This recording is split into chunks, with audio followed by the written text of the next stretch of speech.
In this discussion, a Muslim speaker engages Godlogic, seeking to understand why he has not embraced Islam. The conversation is an earnest attempt to present Islamic arguments, but along the way, several challenging questions arise, especially as Godlogic demonstrates a strong grasp of the subject. Let's take a closer look at how this unfolds. So Avery, the question I asked you is, why are you not a Muslim? Can we come? Yeah. So one reason why I reject Islam is because, as a Christian, the words of Jesus are important to me. And so the Quran mentions how Jesus said that a messenger named Ahmed will come after him, right? And so obviously, being a Christian, if Jesus ever mentioned a messenger to come after him named Ahmed, I definitely believe it. I would believe in that messenger. I believe that, he was a prophet of God that brought the message of God, and I'll go with it. However, I don't see any evidence of that. So I see evidence of the contrary. So that's a huge reason why I would say I reject Islam. Right. So if you were not a Christian, you would reject Islam because it mentions something that goes against the Bible. Would that make sense? And it's not just something that goes against the Bible. It's saying it's making a positive claim. Let me rephrase what I'm saying. Okay, go ahead. If you didn't know anything about Christianity, would your rejection of Islam still be valid the way you explained just now? Yes. Right. So the Quran says Christ talked about someone to come after him, whose name would be Ahmed, and you, whether you're a Christian or you have no knowledge of Christianity, you think because of that you reject Christianity. Yeah, and here's the reason why. It's because if I'm investigating the claims. As an investigator, I'm trying to verify, okay, is he telling the truth here? So when I go and I investigate and I don't see anywhere in any history where Jesus mentioned Ahmed to come after him, I'm like, oh, well, this book is false. It's making a false claim, Very interesting. So as an investigator, you have investigated and looked into what this claim Jesus made. Firstly, where has he made these claims? Yeah. The writings you've read yourself in Greek, in Hebrew, in Aramaic. So you've learned of all these languages and investigated, right? I've looked into the text. And I haven't seen it. If a text is in Greek, you've looked into the Greek text, you've understood it, fine, good. So you've investigated that the early reports about Christ, the ones that talks about Christ himself, and you have made yourself a good investigator, a good critic, and say, this kind of writings is authentic and acceptable and reliable. For example, when we look at writings about Christ, in the Gospel of St. Thomas, for example, 114 sayings, on the Gospel of Judas, in the Gospel of Infancy, right? In the Gospel of Mary, none of which are in the Christian canon, in the Bible that Christians follow today. But these were written by people who thought they were following Christ, who thought they were following the teaching of Christ, what Christ preached. So you investigated them and you considered, so you have all of these writings, the 4 in the New Testament, in your New Testament, and the other 45 or so that we know of extant in various manuscript traditions, and you said, okay, this is reliable, this is not. So the question now pinges on, how do you establish authenticity and reliability of all of these textual tradition that is available to us? Now the discussion takes an interesting turn. The focus moves from identifying references to Muhammad to questioning the authenticity of Paul. This shift raises an important point. Are we still addressing the original question or moving into a different topic? Let's continue and see where this leads. That's actually not the question. That's the question for me, to you. Well, yeah, so my question is, at first was, where does Jesus say this? That was the question. Not on, is this reliable, is this reliable, is this reliable, is this reliable? When we look at the text of all the claims of what Jesus said, where? We do not. Where do you look? In the earliest testaments that we have of his words. The New Testament. That's right. Again. No, well, that's what we have. That's what I'm saying. Well, wait, can I land this? I will let you speak every, but I want to clarify something. Yeah, but let me land this. Huh? Let me land. But you misunderstood my question. No, I'm trying to explain my point. But did you understand my question, though? I understand your question. Go ahead. You asked me how. Go ahead. So Answer this the is question. why I'm saying this, because you're changing the conversation I am too. not. My first question was, does Jesus mention the and so where? I haven't seen anywhere where he does that. Okay. So if you can provide that for me, that would be beautiful. Sure. So this is what I'm trying to establish. Okay. Whatever Christ said or not said, let me just remind you, if you didn't remember, there are reports in some Gospels, Christ is saying something like this: I have many things to tell you. Many things. Not one thing, not two things, many things. But you cannot bear them. But when I go, he will come and tell you. That means whatever Christ said, he said many things, but he didn't actually tell them, these disciples. So the things that he didn't say, that also did he tell to someone else, number one.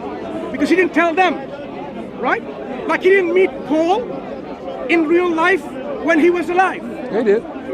No. Paul, in real life. In real life. Jesus is alive. In real life, Paul didn't meet Christ. Yes, he did. Don't tell me, because Paul saw a vision, not what? real Jesus, right? Wait, it was Jesus. Let's see that. He was alive. A vision and a dream is not the same as seeing you. If I see you in my dream, and if I see you now physically, is it the same? It's not the same. So I don't have to even elicit an answer from you. Did Muhammad really see Jesus and Abraham and Moses? Let me clarify. On the night journey? Let me clarify. Because that was a vision. Let me clarify. But you believe that? Hang on. It's a clarify. I'm making a distinction. It's a double standard. I'm making a distinction. What's the distinction? I am telling you. Okay. So now, when we say, where did Christ say these things, right? You have documents in which you say, these are the documents that we believe Christ says so, right? The question inevitably that comes is, how reliable are these documents in which they supposedly talk about what Christ said or Christ did? So it's important for us to verify and authenticate these documents. All right, let me respond. Let me respond. You can respond. But here's my question. Here's my question. What are the criteria that we can use to determine the authenticity and reliability of what Christ said in those available documents? Got you. So let me ask you this, and just a quick answer, please, so I can pick it back off. When you quoted Jesus saying, I have many things to say to you, but you can't bear them now, was that authentic? Is that an authentic statement of Jesus? For me, it's not. But Here, the Muslim speaker quotes from John chapter 16, verse 12 to support his position, while also rejecting the passage's authenticity. This creates a moment of tension in the argument. Watch carefully how this plays out, as knowledge and consistency become key factors in the discussion. For you it is. Wait, no, you don't know what's authentic for me. Okay. Hold on, take it. Time out. Just don't misrepresent me. I won't do that to you. You quoted it. You quoted this. Wait, please stop. Did I interrupt you? What did I say? Did I interrupt you? Yes, you did. No, I did not. I sat here and let you speak. I know, you interrupted me. No, I let you speak. Yeah, it's on camera. Continue. So, thank you. I appreciate it. So you quoted, you said in one of these documents, Jesus says, and you built your argument on, there's other words that Jesus mentioned that are not found here, and he didn't tell you what these words are. That's what you built your case on. So now when I asked you, okay, let's rewind, that verse that you quoted, was it authentic? You said no. So then therefore, you don't know if there were other words. You can't say that there were many words that Jesus didn't say to his disciples. You don't know if he didn't say everything. Respond. No, let me finish. Okay? So you don't know if Jesus didn't say everything. For all we know, he did. Especially according to the Quran, he said everything that was in the Injil. He revealed the Injil from the Quran's paradigm. So he didn't miss anything. Now, we'll see. So now, but you didn't finish the verse. He says, I have many things to say to you now, right? But I have many things to say to you, but you can't bear them now. But when the Holy Spirit comes, who the Father will send in my name, he will guide you into all truth. For some reason, you left that out. I don't know why. But I can tell you why right now. Because he wasn't important. Why those trying to make it? There are many things you're supposed to say. It's very important. So here it is. I'm asking again. Where are they recorded those many things? This is what I'm asking. Your Quran says, it makes a claim, Jesus mentioned Ahmed to come after him. Where did he say that? I'm telling you, in my turn, I'm explaining to you. All right. Just like the prophecies of Christ himself cannot be found even by his name even once in the Old Testament, the entirety of the Old Testament, we say, this way the Quran is saying, he was described to them by description, by attributes, right? So the Prophet was known to them, not only by, like, this is what it says X, Y, and Z, but he was all known through description. Now we reach a critical moment. The claim is made that Muhammad is described in the Bible, even if not mentioned by name. However, this raises a broader question. Does this align with the expectation that such a figure would be clearly identified? This becomes a central point in the debate. Let's see how the argument continues. Just like the absence of every single book of the Old Testament in which the name of Christ is not even mentioned once. You assume it's referring to Jesus. It might well refer to Hare Krishna, right? So now, let's come back to the point I'm saying. When I say Jesus says many things, I didn't say this was authentic to me. I am saying, you consider, Avery, this part authentic to you, binding to you, not to me, to you. So from your own binding, at least, you should say, right, I agree there were many things he was supposed to say he didn't, right? So the question I asked you again, which you didn't answer, is this. The criteria of determining authenticity and reliability. Let's go and hear once again. Okay. So you mentioned how, you try to make a parallel, how Jesus, the Old Testament prophecies about Jesus. Are you answering the question? He's not, I'm responding to you. I'm responding to you because you didn't answer my question. Direct question. Yeah, I asked the direct. I asked the direct question and you didn't answer me. What was the direct question? My direct question was: your Quran says Jesus mentioned Ahmed. Where did he say that? That was a direct question, and you didn't answer me directly. You went on waffling about. You misunderstood. Well, stop. You misunderstood. Okay. Well, you're misunderstanding me then. No, I haven't. Okay, that's fine. All right. So let me respond. Can I? What are you responding to? I'm responding to you. I wrote down what you said. I wrote down what you said. No. So I'm responding. You're wasting my time. What did I say? I'm about to say it. I'm responding. Okay. So you mentioned how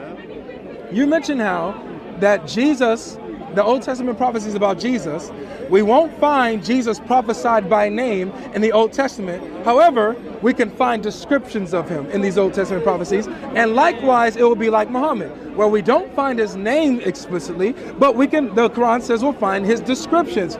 However, this is where you have a problem, Mansur. Your problem is that your Quran says we'll find him by name. It says it. It says, Jesus said, a messenger named Ahmed will come after me. So I'm asking, where did he say this? Wait, pause. So this is where it's a false equivocation. It's not the same thing. It's a false parallel. With Jesus, the Bible doesn't say in the Old Testament, we'll find the Messiah by name. However, we do. Isaiah 49:6, it mentions Yeshua, the salvation of Christ. So we do find him by name. So wait. So pause. Look, here's the thing. Don't make claims. Here's have a discussion. No, yeah, engage with me. I am. You're not engaging with me. But I need you to engage with me. You said that we find descriptions of Muhammad, right? We don't have to find his name, which it says that elsewhere in 7157 that we find him written. Okay, that doesn't by name. Do you have the Bible? 61 verse 6. Finish what you have to say. I got you. Thank you. Because you don't seem to be engaging. Well, I'm engaging with you directly. You're not engaging with me. No, you're not listening to my clarification necessary. Let's listen to each other. 61 verse 6 says Ahmed is mentioned by name. Where? I'll answer again. You do not have the document surviving, and I'll tell you why.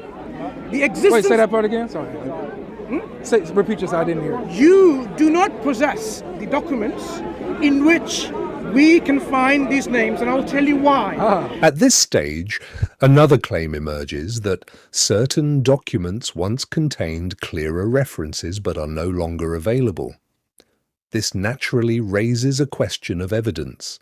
If such documents existed, where can they be found today?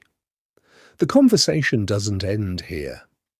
In part 2, the discussion continues with a deeper exploration of the question, where are the missing documents?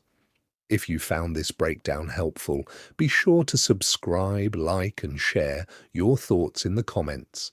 See you in the next video.